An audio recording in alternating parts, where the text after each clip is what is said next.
5,000 mile দূরের বা 5,000 kilometre দূরের গাজা চিনো তুমি, আর নিজের দেশের গোপালগঞ্জ চিনো না।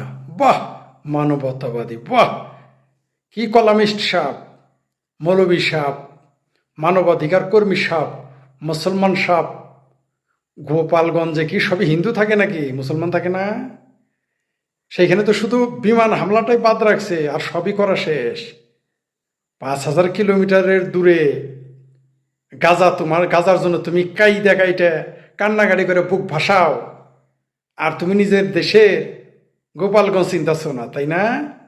বাহ, এটাই তোমার গণতন্ত্র, এটাই তোমার মানবতাবাদ, এটাই তোমার ইসলাম প্রেম, এটাই তোমার। আরে আরে চিঙ্কু বামেরা কোথায়? চিঙ্কু বামেরাও তো ওই কাশ্মীর চিনে, বামেরা, তারপর কি চিনে, দুনিয়ার সব জায়গা চিনে। কাশ্মীর চিনে, গাজা চিনে, ফিলিস্তিন চিনে, বেলুচিস্তান চিনে না, আর চিনে না গোপালগঞ্জ। কারণ এটা চিনলে একটু সমস্যা আছে। বামপন্থীরাও যে একটু প্রতিবাদ করেছে, তেনা পেছায়া প্রতিবাদ, একবারে স্পষ্ট বলা নাই। যেখানে বিএনপির নেতারা পর্যন্ত বলেছে যে গোপালগঞ্জে হত্যার দায় কার, ডক্টর ইউনূসের, এইভাবে বলেছে, যার হিসাব দিতে হবে। কয়েকজন বিএনপি নেতা বলেছে, কিন্তু বামেরা স্টেট বলে নাই।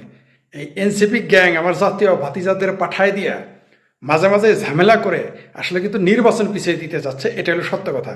কিন্তু বাংলার জনগণরা তো বোধহয় মনে করে না ভাই, বাংলার জনগণ এত বোকা না।